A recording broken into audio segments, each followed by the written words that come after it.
All right, so a great pleasure to introduce Professor Solomon Marcus to Brown University.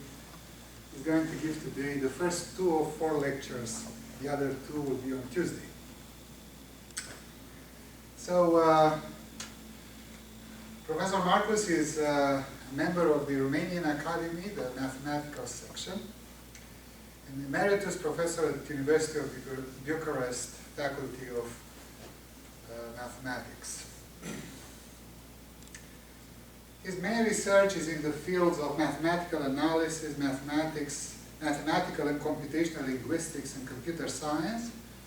But he also published numerous papers in various cultural topics like poetics, linguistics, semiotics, philosophy, and history of science and education. He published 50 books in Romanian, English, French, Italian, German, Spanish, Russian, Greek, Hungarian, Czech, Serbo-Croatian, and about 400 research articles and specialized journals in all Western countries and Northwestern. He is recognized as one of the initiators of mathematical linguistics and mathematical poetics.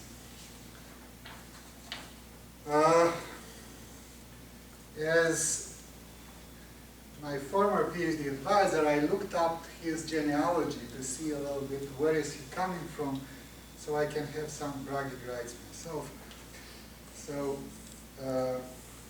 his PhD advisor was Miron Nicolescu, whose PhD advisor was Paul Montel, whose advisor was Borel, whose advisor was Darboux, whose advisor was Poisson, whose advisor was Lagrange, whose advisor was Euler, whose advisor was Bernoulli, and another Bernoulli, and finally Leibniz.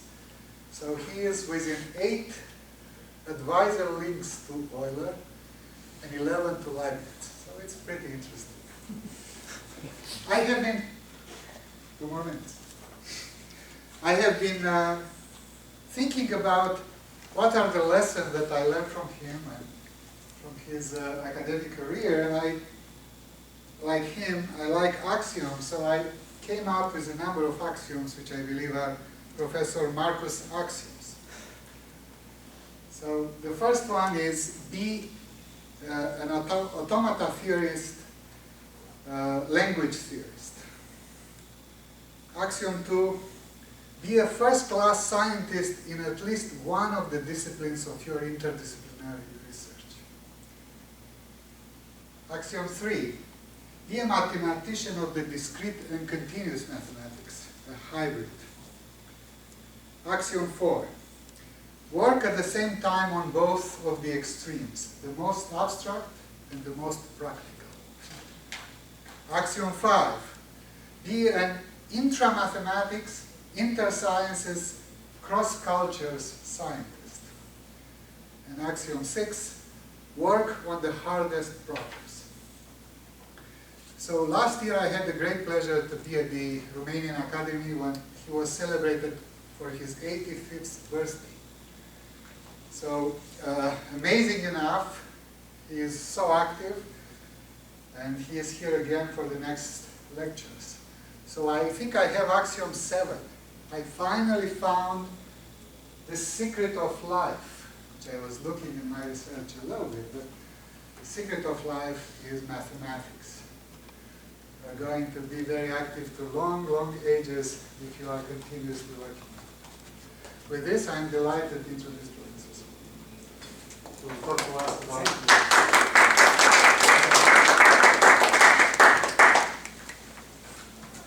I discovered only recently the following question. To what extent are you Euclidean beings? And I try to answer to this question. You observe that I did not write geometry, I wrote paradigm. This means much more. This means Euclidean, non-Euclidean is not a thing concerning only geometry, as most people believe. It is a problem concerning the totality of aspects of culture, as I will try to show.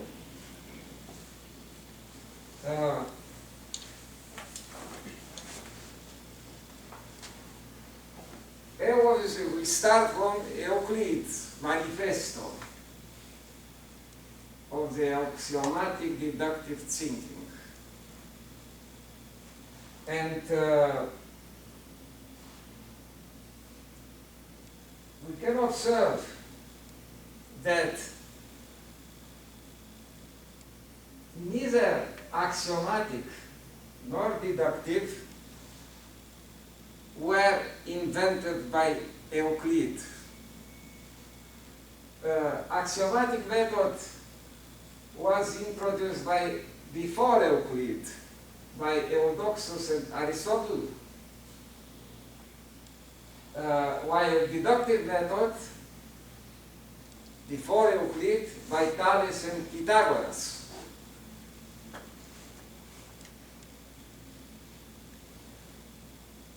The invention of theorem and of its proof belongs to Thales and Pythagoras.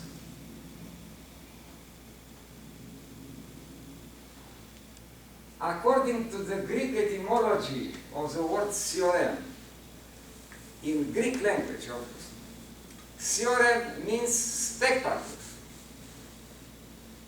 So this is a test of a true theorem. The way you get it, the way you discover it, the way you prove it should be a spectacle. And it is, as you can observe in recent cases of proof of Fermat's theorem and four-color problem, etc.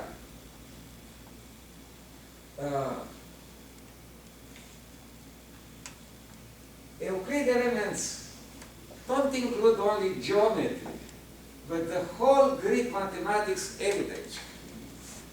You find there infinity of primes, things away from geometry, high rationality of square root of 2, sum of algebraic progression, method of expositing, preparing the way to integral calculus, etc. Euclid elements point out of the main mathematical way of thinking in successive steps, where each step is explicitly based on the previous steps. This procedure prepared the way for introducing the artificial component of the mathematical language. It came very late during Newton and Leibniz. Euclid elements makes clear the fact that the mathematical enterprise takes place in a fictional universe. Very important things, which is not pointed out in the way we teach mathematics. And this fictional universe makes mediation to bridge mathematics with the real world, mediation between mathematics and the real world. And if you want the proof, you find them in the first statements of Euclid elements. The first statements are, I call point what has no part, I call line what has no thickness. Do you see such things in the real world? Obviously, these are fictional objects, exactly like fictional entities are the characters in a theatrical play. And all mathematics is taking place in such a fictional universe.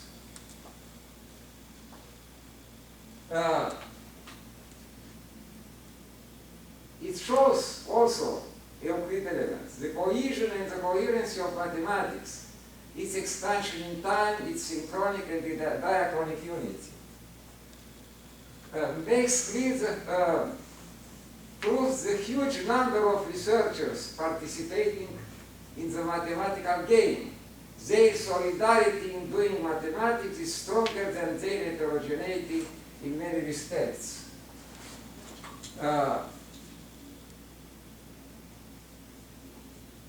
It shows that for the first time Euclidean elements show that mathematics is a huge long-distance enterprise.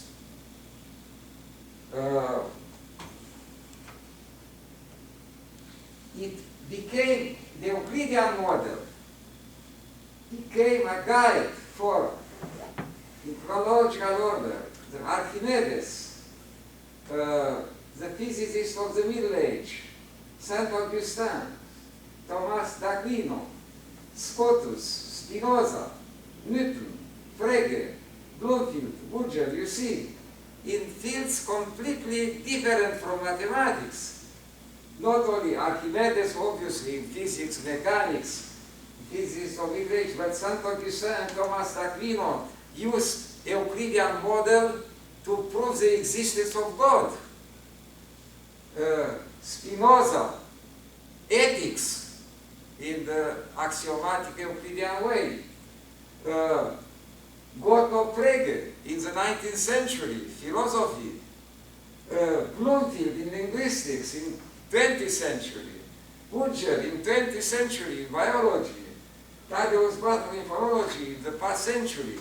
So, Euclidean model remains a guide, the main guide during 2000 years in the way of presentation of a field of research. Now, I move to non-Euclidean geometry, faced with misunderstanding, doubts, and adversity. Birds, this year by Boye Lobachevsky, steps toward acceptance, because complete acceptance came only in the 20th century with the emergence of relativity theory. Before this, we had several steps. I show some of them. The first moment when people began to pay attention to non-Euclidean geometry was the moment when Gauss died, because then it was discovered in the manuscripts of Gauss that it was made a reference to non-Euclidean geometry, mainly to Lobachevsky. But this came about 20 years after the date of appearance of non-Euclidean geometries. Then it came, obviously, different moments. Riemann, I say this, see, opening after of Gauss manuscripts. Beltrami, a model of hyperbolic geometry with Euclidean geometry. Felix Klein, a very important moment. Unification of all types of geometry by means of the generalized definition of distance.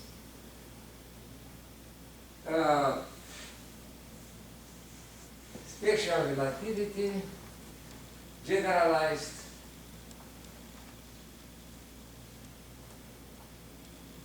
Now,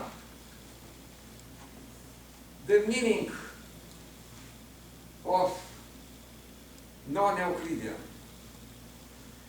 Geometry is no longer an exclusively axiomatic deductive enterprise, as Euclid believed, it depends on physical aspects too. A challenge to Kant's philosophy leading to doubt, mainly in Germany. A stimulus for art, mainly in Russia and France. A challenge to ethics and religion in England, where people used to say the existence of God has the same degree of certainty as the statement that the sum of the angles of a triangle is two right angles, just what is showed very relative in non-Euclidean geometries. Euclidean geometry, as well as Galileo-Newtonian science, fit with the macroscopic universe, and in most cases, this human sensorial intuitive perception of the world. So this is a great advantage of Euclidean geometry, because it fits, in most cases, with the way we perceive by our intuitive perception and our direct observation, as well as Galileo-Newtonian physics, because they all, both Euclidean geometry, Galileo-Newtonian physics, they both are concerned with what we call today the macroscopic universe. But this distinction between macroscopic and non-macroscopic belongs to our time. It was not made at that time. The reality considered in relativity theory is that of non-Euclidean geometry, while the geometry of quantum reality involves Hilbert space, and it is still under investigation. Now, Poincaré. Here is a fragment of Poincaré's essay, Mathematical Creation. One morning, walking along the bluff, the idea came to me with just the same characteristics of brevity, suddenness, and immediate certainty that the arithmetic transformations of ternary quadratic forms were identical with those of non-Euclidean geometry. In this context, he explained his today famous Euclidean model of hyperbolic geometry. Poincaré succeeded to show that hyperbolic geometry is for automorphic functions, an extension of trigonometric functions, what Euclidean geometry is for elliptic functions. Continuing Poincaré, hyperbolic geometry and Barbilian spaces. It is a Romanian mathematician. It has two entries. It had long time 2 entries in mathematical reviews, Barbilian spaces. Based on the Poincaré model of non-Euclidean geometry, Barbilian spaces are metric spaces involving elements of projective geometry and with a metric induced by a special procedure of metrization that is inspired by the study of the models of non-Euclidean geometry. Initiated by Barbilian in 1934, these spaces were studied in 1938 by Blumenthal in Distance Geometry, a study of the development of abstract metrics, in a collective volume, and with a foreword by Karl Menger. One of the sections in this volume is entitled Barbilian spaces. Based on Poincaré model of non-Euclidean geometry, Barbilian spaces are metric spaces involving elements of projective geometry and with a metric, I already told this you. In 1954, Paul Joseph Kelly publishes Barbilian geometry and Poincaré model, American Monthly, 1954. The interest for Barbilian space is determined mathematically reduced to introduce a subsection with this name. Vladimir Boskov published the monograph Hyperbolic Geometry and Barbilian Spaces, Hadronic Press, 1996. We need both the Euclidean and the non-Euclidean paradigm. None of them aims to replace the other. Sometimes the former is the framework permitting the allegory of the cave, Plato's allegory of the cave, where some shadows come from the universe beyond the macroscopic world. You see, this is a Platonic metaphor. Plato's allegory fits with our situation with respect to non-Euclidean geometry, because it does not belong to our macroscopic universe. We can appreciate it only according to the shadows it is sending to the macroscopic universe. The following entities are equivalent. To be a Euclidean being, to be a macroscopic being, to be a Galileo-Newtonian being, to be a native speaker of human language.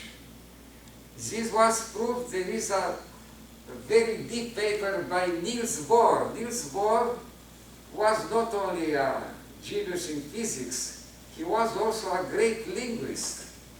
And you can find the works about his contribution in linguistics in the journal Semiotica. 10 years ago, it really showed that our natural language is competent only in the macroscopic universe. It is no longer competent in the field of quantum world, and this is why, with respect to quantum physics, there is a linguistic crisis, and there are many books about the linguistic crisis we meet when coping with quantum universe. So the limits of natural language, of human language, and of human semiosis in general is the macroscopic universe, exactly like the limits of Euclidean, the limit of Galileo-Newtonian paradigm. Here is a deep meaning of what it means to be Euclidean. A representation of the world according to our sensorial intuitive perception by using various processes to increase our muscular sensorial. So, and all this A, B, C, D correspond to our intuitive perception of the world.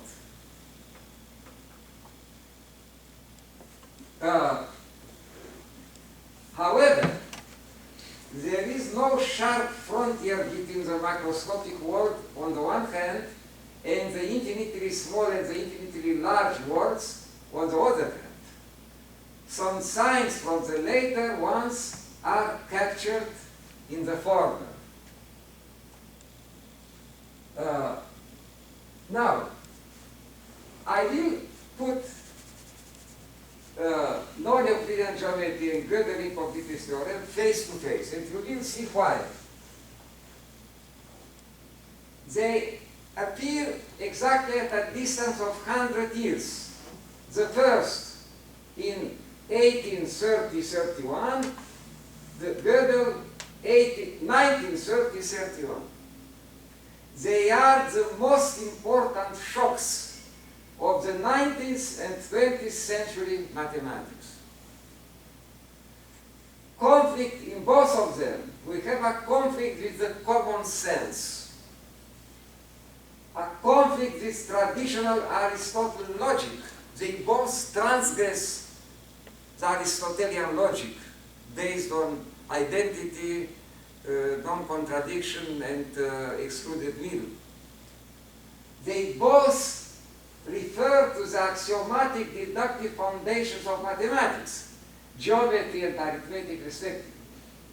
Both of them had to wait a long time before being understood. Natural. It is difficult to be understood because they transgressed our intuitive common perception. And they The understanding came step by step, and it is still active. The impact of non-Euclidean geometry is universal, I shall show in continuation. The first systematic attention paid to Gödel's result, I think it came in 1957, is the treatise of Jean Ladrière, Les limitations internes des formalismes, études sur la signification du théorème de Gödel, etc., Paris. But part of the work of Turing in the 30s was convergent with that of Gödel. Now, after Sorin gave me to read the works of von Neumann, I discovered that in the works of von Neumann in the 40s is made permanent reference to Gödel incompleteness theorem. So, you see, these are very isolated situations, because the mathematical world ignored Gödel's theorem only in the 70s, late 60s, 70s, began to pay attention. But Jean Ladrière, I quoted it because it is a big book of several hundred pages analyzing systematically Gödel. Is the first work of great size. The huge Bourbaki enterprise ignores both non-Euclidean geometry and Gödel's theorem. You see the dominant mentality.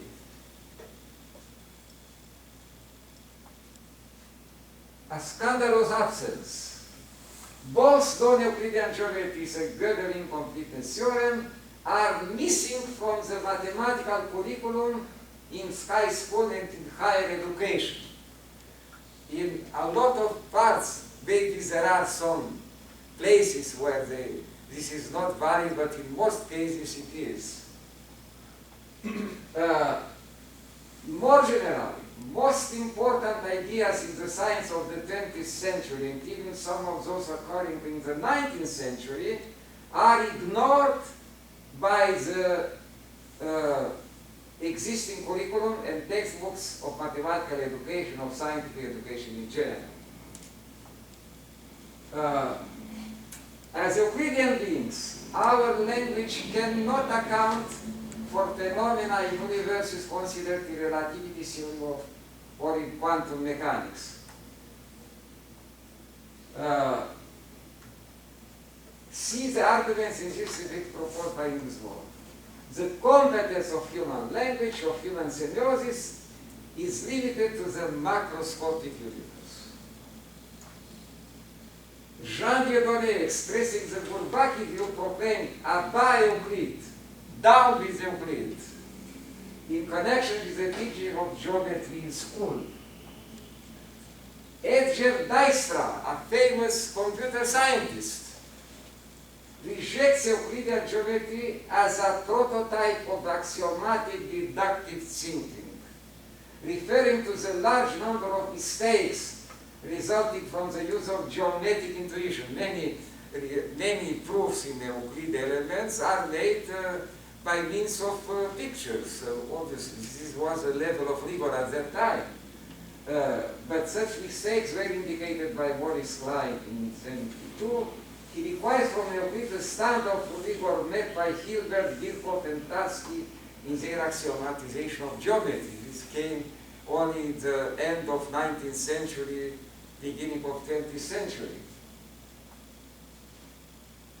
Now, I will refer to the axiom of choice, and I will show that this axiom repeats the scenario of the Euclidean parallel postulate.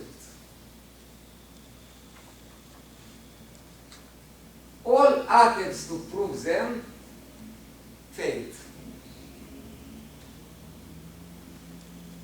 Many of these attempts led to statements equivalent to the initial ones.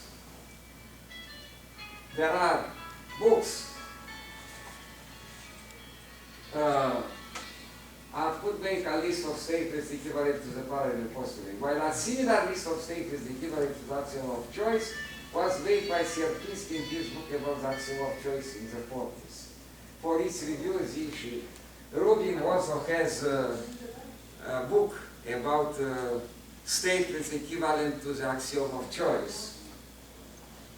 A similar job for the parallel postulate was done paradoxically very late. Marvin, Greenberg, Euclidean and non-Euclidean geometries in 2007. This is what I found. Maybe I ignored some bibliographic references. Now, the most spectacular and the most significant statement equivalent to the parallel postulates belongs to John Wallis already in the 17th century.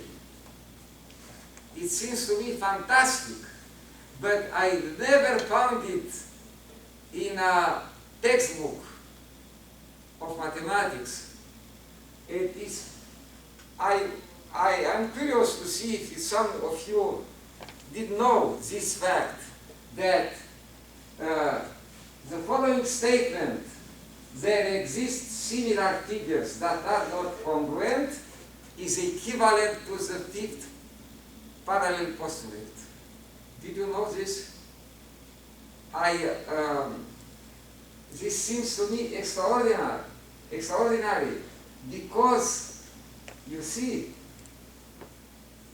what does it mean? If this statement is equivalent to the parallel postulate, this means that only the Euclidean geometry has the privilege to permit to a circle of different size to be similar, to triangle of different size to be similar, etc. So, the whole world of regularity we are accustomed to observe is a privilege of the Euclidean geometry. And obviously,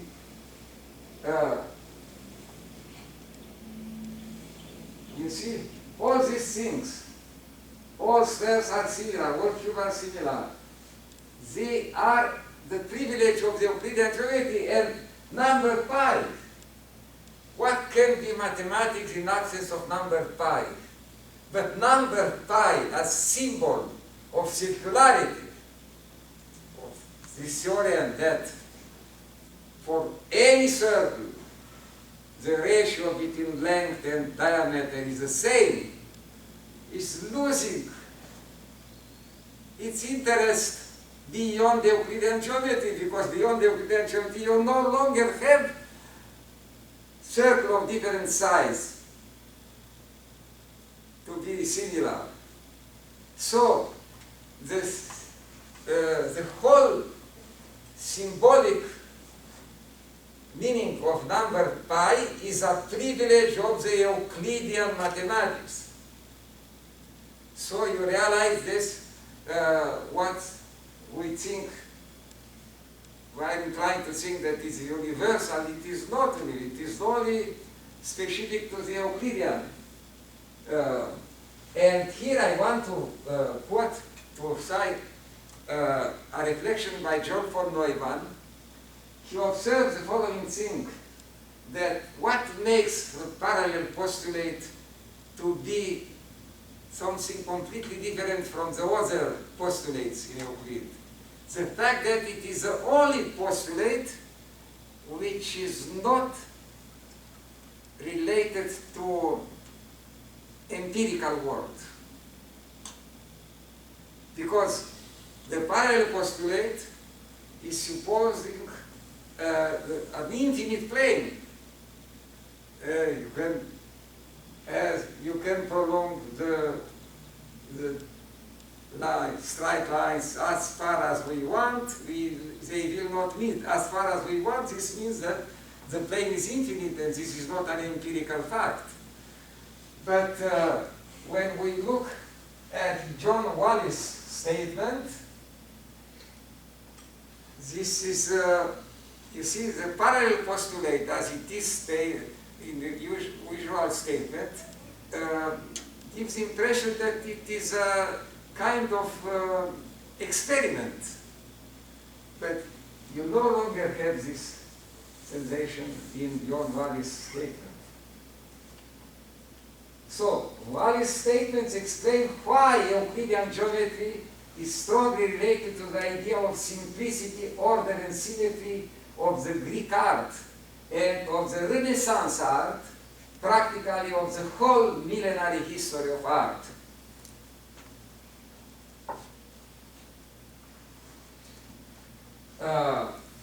Now, the challenge of this attitude came with Van der Broek fractal geometry. This is just a geometry of objects which are no longer simple, which are very of high complexity. The axiom of choice repeats the scenario of the Euclidean parallel postulate. Look, continuation. The answer came step by step. For instance, in 1950, we learned that the Tikhonov theorem, the product of compact topological spaces, is compact. While in 1972, we learned that the Crane-Millman theorem, the unit ball of the dual of a real non-linear space, has an extreme point, are equivalent to the axiom of choice.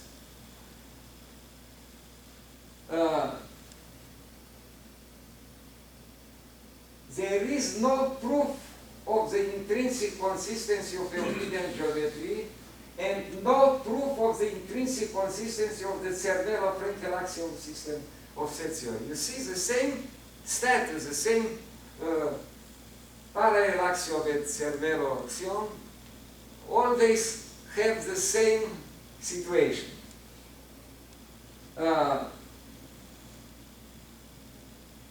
There is and no proof.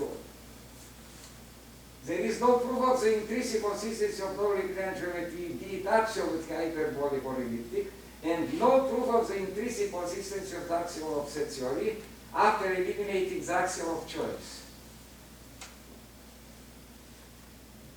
For all considered geometries and for all axiom systems of set theory, there are only theorems of relative consistency.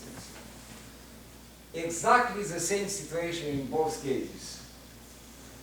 Does the continuum hypothesis follow the scenario of the parallel postulate? At a first glance, you would say yes, but no yes-no answer can be given so far. A large part of the scenario of the parallel postulate of the choice axiom remains valid for the continuum hypothesis, but as Woody in a pioneering book, The Axiom of Determinacy, 1999, and in a series of papers in 2000-2001, claims that for the first time there is a realistic perspective to decide the continuum hypothesis, namely in the negative. Now, in a recent message I received from Woodin, he said that he changed his position, but things remain undecided and may remain undecided for a long time. Two of the millennium problems are in question. Does the P versus NP problem follow the scenario of the parallel postulate? A similar question for the Riemann hypothesis. Two other possible candidates for the scenario of the parallel postulate of the axiom of choice are Goldbach conjecture and twin primes conjecture. They may have the same, we don't know.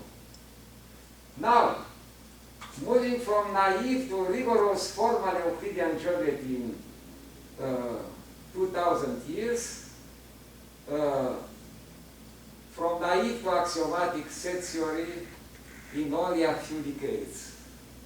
You see the difference? With pseudo definitions, absence of primitive terms, and inferences integrated with intuitive sensorial elements, Euclid's version of geometry came in conflict with the standards of rigor emerging towards the end of the 19th century. The first version of rigorous Euclidean geometry has been proposed by Hilbert, 1899, in set theoretic terms. Then in 1941, George D. Birkhoff proposed the four postulates for Euclidean geometry, taking angle and distance as primitive concept. A third version has been proposed by Tarski in terms of first-order logic, proving its consistency and completeness. Gödel's theorem is not relevant. Having four variants of Euclidean geometry, one naive, three formal, we have for each of them three variants of non-Euclidean geometry, absolute, hyperbolic, and elliptic, and for each of them we are faced with the problem of consistency. So, here I will refer to another phase of the impact of non-Euclidean geometries. Dostoevsky's brothers Karamazov and non-Euclidean geometry. Just what was a weak point for scientists became the attractive point for artists and writers in the early development of non-Euclidean geometry, 19th century. The possibility to have alternative geometry, alternative worlds, was perceived as a freedom allowing our imagination to try all kinds of directions. All these atoms were placed under the metaphor of a fourth dimension. Fyodor Dostoevsky, Robert Musil, and Evgeny Zanyatin, famous writers, all of whom had studied engineering, but they studied engineering, seized on non-Euclidean geometry and imaginary numbers as useful metaphors for their fictional accounts of the coming to terms with the modern human condition. Taken together, the writings of these three imply that mathematics was at least an accessorium to the breakdown of the traditional belief in God, the loss of certainty in human knowledge, and at the same time an extreme and false rationality. Both Ivan in his video in Dostoevsky's The Brother Karamazov explore the relations between changing ideas about geometry and changing ideas about God. Paralleling the common if-then arguments of mathematicians, Ivan declares to Alyosha that if there is a God and he created the world, he created it according to Euclidean geometry. Dostoevsky, however, was acquainted with non-Euclidean geometries, and so Ivan thereafter refers to geometricians and philosophers, and even some of the most distinguished who doubt whether the world universe was only created in Euclidean geometry. They to dream that two parallel lines may meet somewhere in infinity. But accepting the non-Euclidean geometries, even as he temporarily ignores their human creator, Ivan Karamazov suggests furthermore that minds that can entertain only a three-dimensional Euclidean earth are incapable of deciding if God exists or not. According to D. Thompson, what Ivan is really aiming at is the idea that since non-Euclidean geometry is not of this world, God is not of this world. Before the scientists, artists and writers enjoyed non-Euclidean geometries. Herbert Wells, Oscar Wilde, Joseph Conrad, Ford Madox Ford, Marcel Proust, Gertrude Stein are attracted by a possible fourth dimension. Musicians such as Edgar Varese, Georges Antheil, Alexander Scriabin see in the fourth dimension a higher reality. Arnold Schoenberg's atonal music reflects one of the persistent topics related to the fourth dimension, the inadequacy of human language to the new reality of the higher dimensions. It is also well known the involvement of hyperbolic geometry in Escher's work due partly to his collaboration with the great geometer Coxeter. This is another way to express Niels Bohr's ideas about the crisis of the human semiosis when coping with phenomena beyond the macroscopic universe. Science fiction took advantage of non-Euclidean geometry. The horror fiction writer Lovecraft introduces many unnatural things which follow the specific laws of geometry. The main character in Robert Pirsic's Zen and the Art of Motorcycle Maintenance refers several times to Riemannian geometry. The Romanian poet Nikita Stănescu opens his cycle Laus Torebei is a so-called postulate two different things cannot stay in the same place, and then he adds ironically that this postulate does not belong to Euclid. Nikita Stănescu is addressing himself to the geometer, all non-human Euclid, you have trusted a unique world with non-human postulates.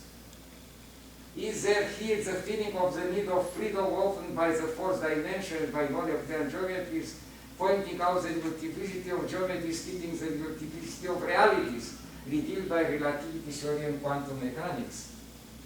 The fourth dimension, cubist and ordinary language. The fourth dimension metaphor tells us the human need to transgress the sensorial experience and to reach a deeper reality. In 1983, Linda Henderson publishes The Fourth Dimension in Non-Euclidean Geometry in Modern Art. Gaston de Pazlovsky, in Voyage au pays de la quatrième dimension, refers to the difficulty to tell in ordinary language the experience with fourth dimension and expresses the need to create a new language permitting to tell those adventures of the human spirituality that transgress the sensorial experience.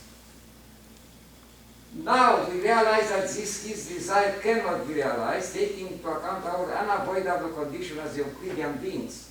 But a little room of compromise remains, however, taking into account that there is no sharp distinction between the macroscopic universe and what is beyond it. Looking to the n-dimensional spaces from n+1 dimensional spaces, the whole history of science, mainly of mathematics and physics, shows that we have a better chance to understand what happens in an n-dimensional space when we look at it from the perspective of a higher n+1 dimensional space.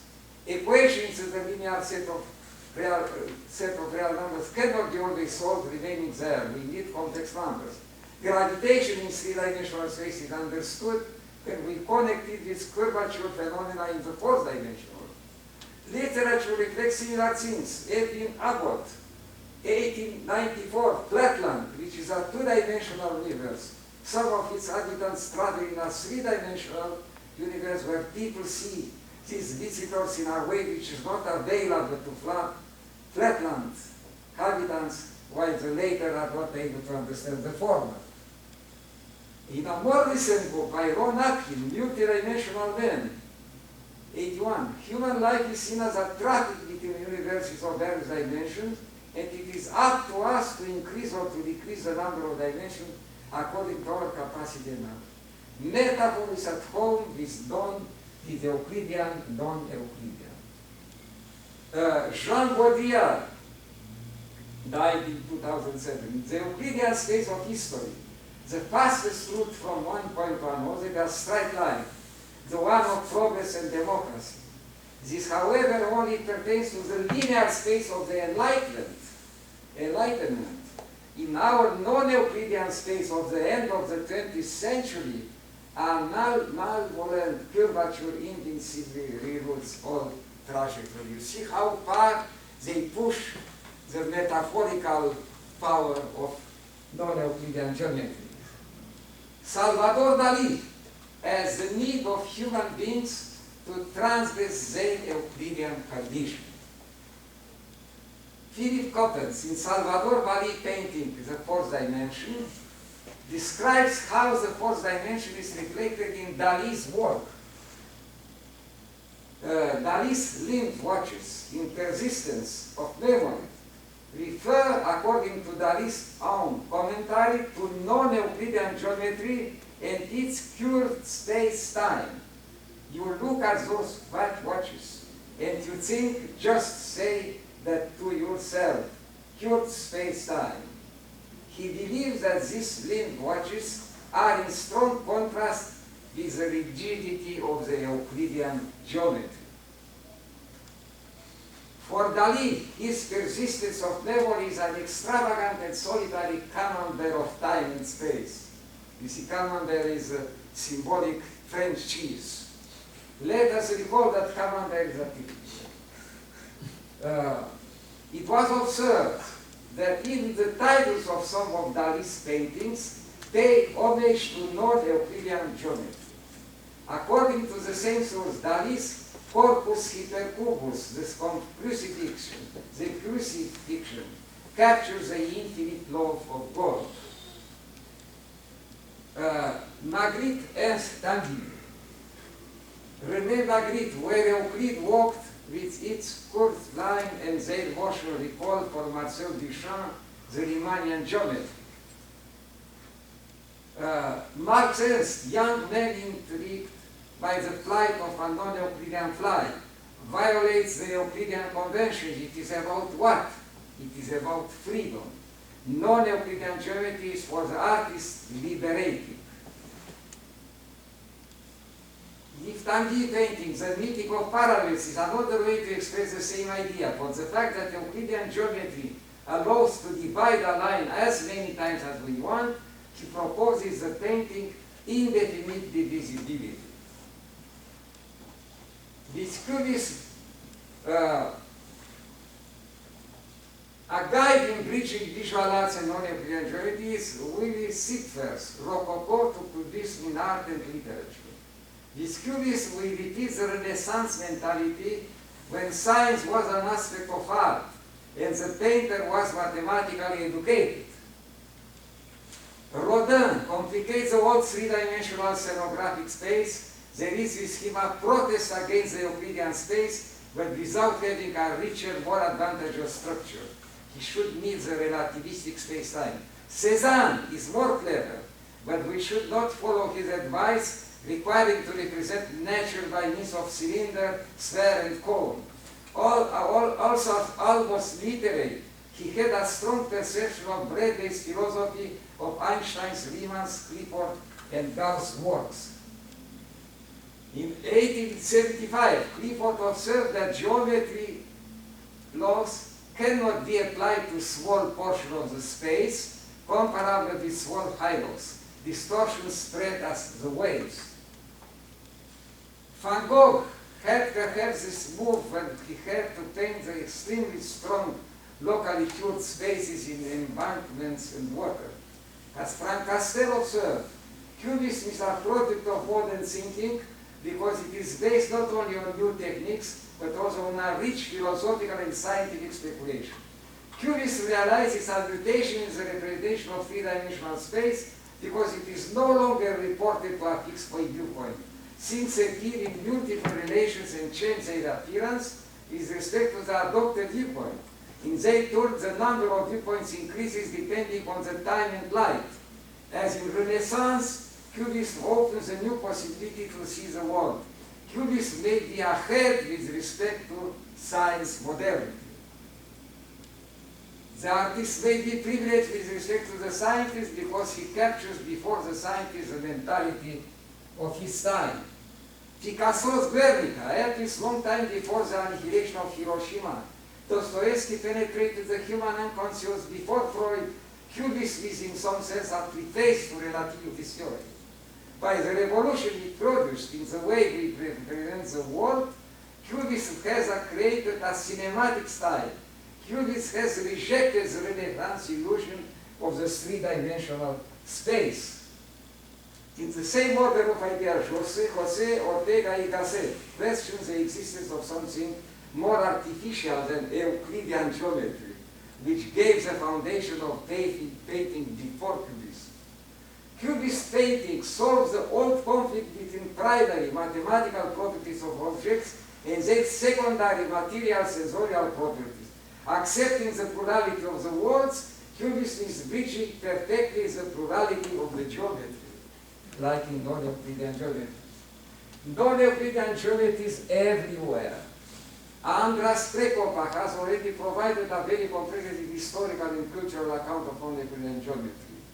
Also not so easy, aspects that were not considered there were intended to the approach. As part illustrators of mathematics, the non-Euclidean idea spread in all fields. The universality of hyperbolic geometry is perhaps the most visible. In the 80s of the past century, hyperbolic geometry became the protagonist of the program proposed by William Thurston, Fields Medal, aiming to assign a canonical structure to every three-dimensional variety. In computer science, a new problem appeared: computers' dependence on the underlying space-time geometry. Different geometries yield radically different computers. Hyperbolic geometry is involved in biocomputing and in molecular computing. See Morgenstern, working in molecular computing and in cellular automata, considers various types of hyperbolic dealings. He proves the undesirability of the three problem for the hyperbolic plane. A hot and controversial problem is the structure of the visual space. Most arguments favor the non-Euclidean variant. In this order of ideas, a more interesting result comes from the school of Jean Piaget, concerning the way children perceive the space and arguing that the topological and non-Euclidean properties are recognized by children before they learn to recognize the Euclidean properties. Child's Concept of Space, 1960. In the same order of ideas, Patrick Hillman, in Space Perception in the Philosophy of Science, argues that a certain non-Euclidean hyperbolic visual capacity precedes the Euclidean perception.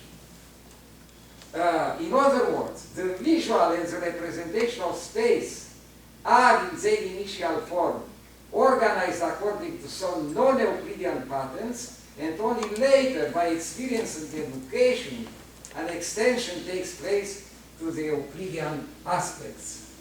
The non-Euclidean, initially considered as a paradoxical phenomenon, proves to be in the very nature of human being. Together with the Euclidean, it accounts for the complexity of the reality. Thank you for listening, and I am waiting for your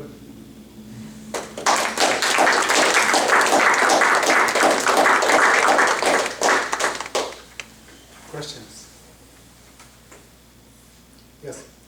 Can you explain more about when you said that Gödel's incompleteness theorem and non-Euclidean geometry question? Please repeat. Yeah. Before you said that non-Euclidean geometry and Gödel's incompleteness theorem threaten Aristotelian. Dante? What? No. You need to speak loud. Sorry. You said Gödel's theorem and non-Euclidean geometry challenge Aristotelian logic. Can you explain what you meant? So Gödel's incompleteness theorem, and what was the other one? Non-Euclidean geometry. Non-Euclidean geometry and Gödel theorem Yeah. are a threat to classical logic, to what? Aristotelian logic. Yeah, yeah. Can Can you explain? elaborate? How? Gödel, what is the essence of Gödel's theorem is a liar paradox. No? Liar paradox is not a challenge to classical logic. Not only this, there are several aspects. This is one of them, but it's obviously liar paradox is involved in the way Gödel is proving his result. And non-Euclidean geometry is obviously, it was not conceived in classical logic to have two different statements, negating each other, and each of them giving rise to a very coherent, obviously. They were both a challenge to classical logic.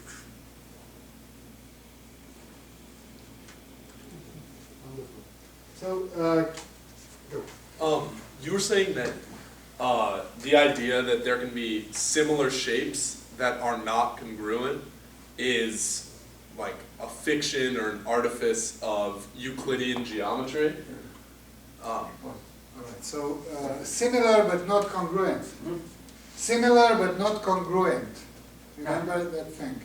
So You were saying that is a product of This Euclidean statement, geometry? the existence, it's equivalent to the fact that you may have two circles which are not congruent because they have a different size, Right. but they are similar.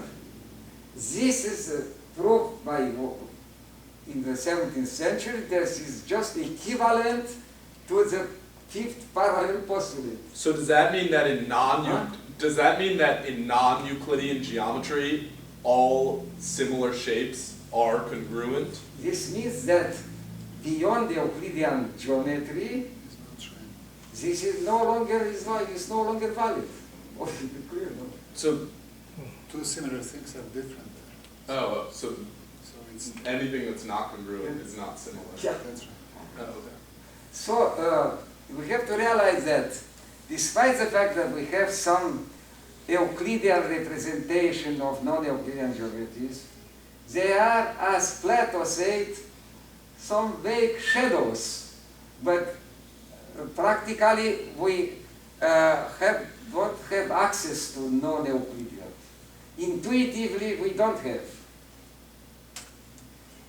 Neither by our language nor by our intuitive perception. So the Piaget think that the kids have their own universe. But you know, remember Einstein quote that you need a genius to observe this because it was so simple an observation. Yeah. But what type of experiments can you see that the children have a non-Euclidean space? Well, all these things are hypotheses, conjectures. They are, you know, these things are very delicate because they are concerned also with experiments, with this fact. There is a paper by Patrick Sapis. Is visual space Euclidean? This question. And he makes a synthesis of the literature concerning this question, and you realize his personal opinion is that visual space is rather non-Euclidean. This means the way our brain is processing visual images is non-Euclidean. But this is, all these things are conjectures, hypotheses. And, you know, it is, we don't know how long we have to wait because they are considered related to the level of our knowledge of brain. But what my main point was to show you that, you see, it is the best example to show the power of mathematics. Because it starts, these are things which seems to be a very narrow particular thing. Whether you can draw one or more parallels to a line, it seems to be a very local thing. And how this apparently very local, marginal question succeeds to contaminate all territories of the, not only of mathematics, but all territories of human culture. And this is why one of the reasons why mathematical education is failing, because just the most interesting things are ignored in mathematical curriculum. And it seems to me that the power of this paradigm, Euclidean, non-Euclidean, is the cultural and philosophical power is, and scientific power is so heavy that everybody should know this. I showed you contaminated the whole development of modern art. But most people ignore this. You can find books, whole books about Salvador Dali, who ignores completely the organic link between Salvador Dali and non-Euclidean geometries. Because we have a culture which is artificially separated in what is called human culture and what is called scientific, the culture.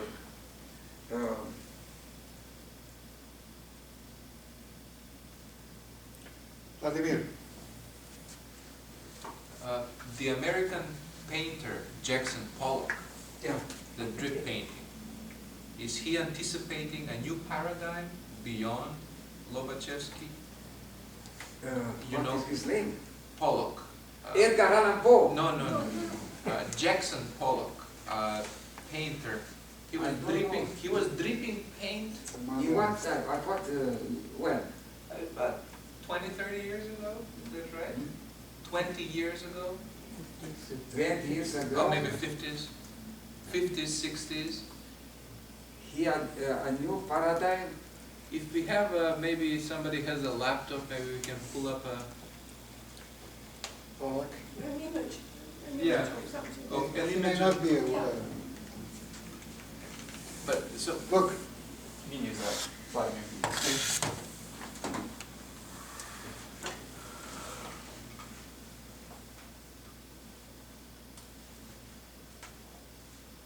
very abstract. Yeah. Jackson Pollock.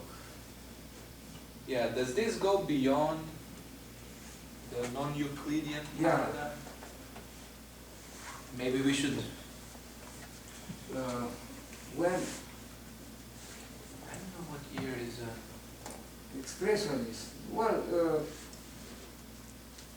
I did not know this name. Well, okay.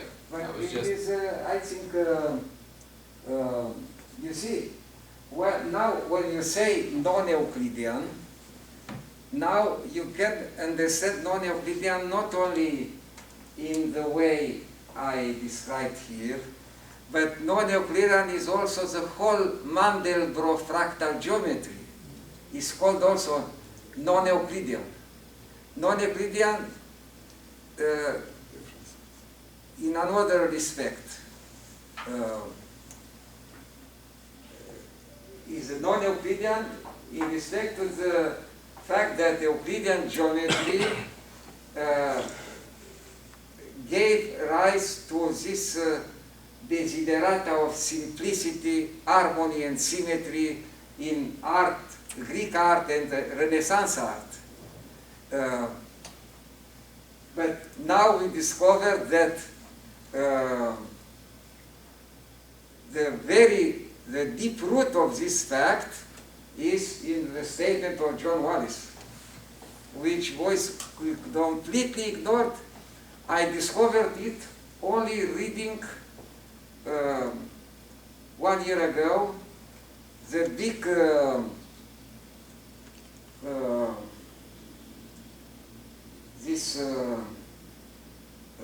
how is called the Princeton handbook of mathematics. Oh, it's not handbook. Princeton. encyclopedia. Huh? Encyclopedia? Not encyclopedia, another word. There is a big work edited by a field laureate, and reading this work, I learned about this statement.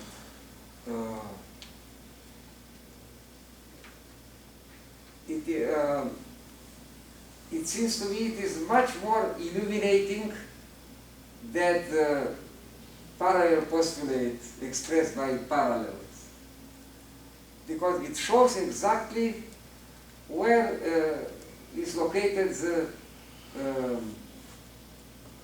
essential of the Euclidean geometry.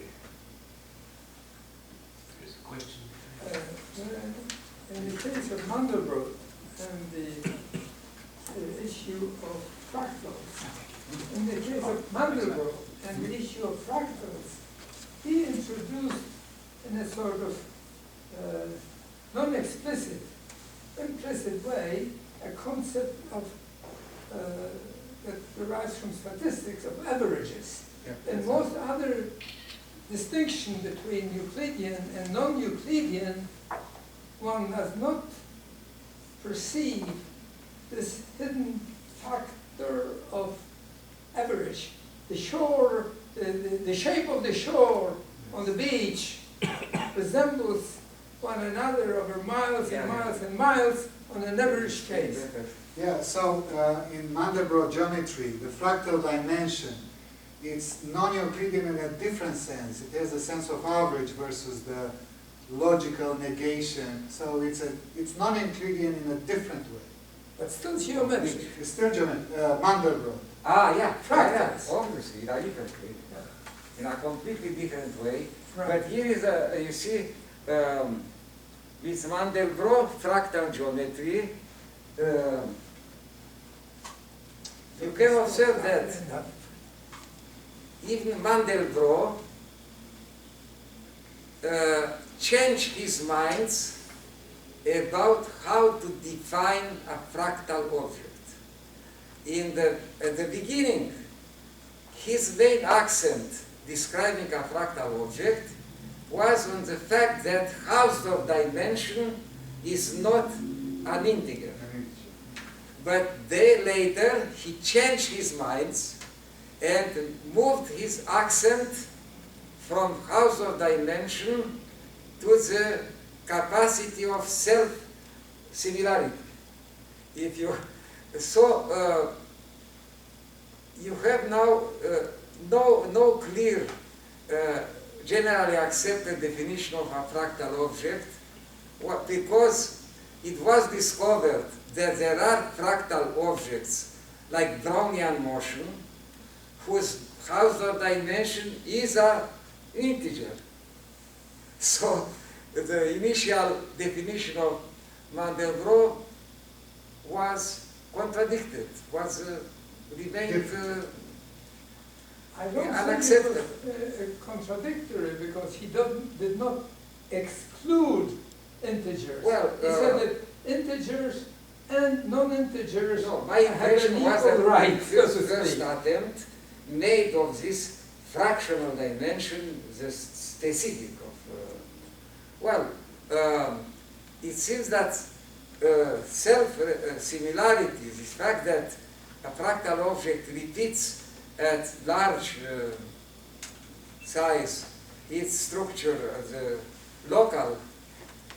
the global repeats the structure of the local, seems to be the most thing. But you see then, initially fractal objects were conceived as opposed to simplicity, but ultimately we realize that they are not opposed to simplicity. The only difference between fractal objects and Euclidean objects is the fact that for Euclidean object, simplicity and regularity are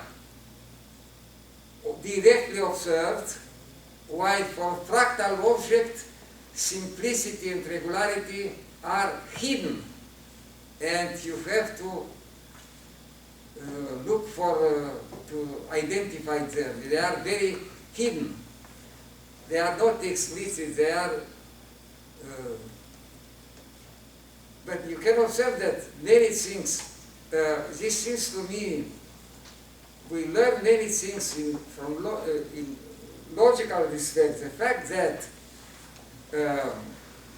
these events, great challenges in 20th century, repeat the scenario of non-Euclidean geometries, axiom of choice, continuum hypothesis, Gödel incomplete theorem, shows that maybe there is something more essential, including as particular case both non-Euclidean geometries and Gödel. Because all these things, if they repeat the same scenario, you may think that it may be something more general code which covers all.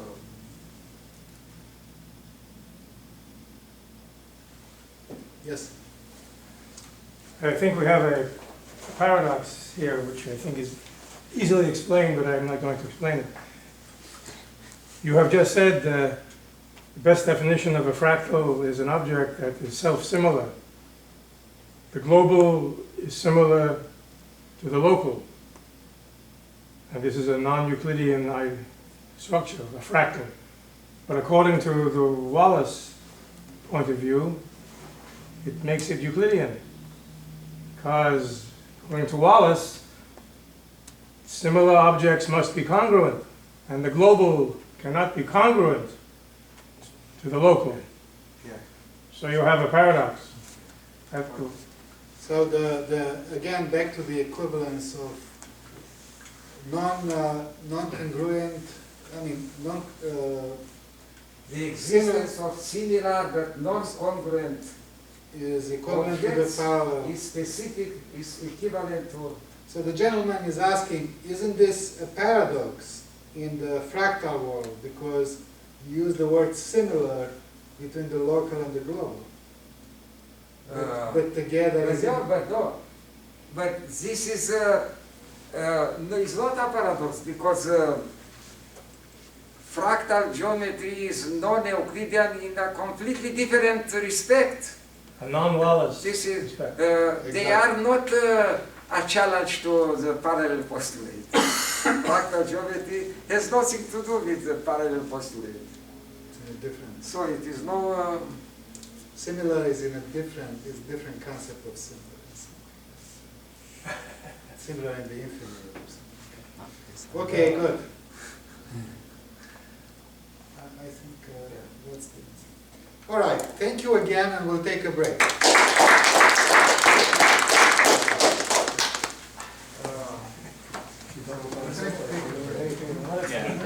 a break. We'll continue, let's say, 15 minutes. A break of 15 minutes. 15 minutes.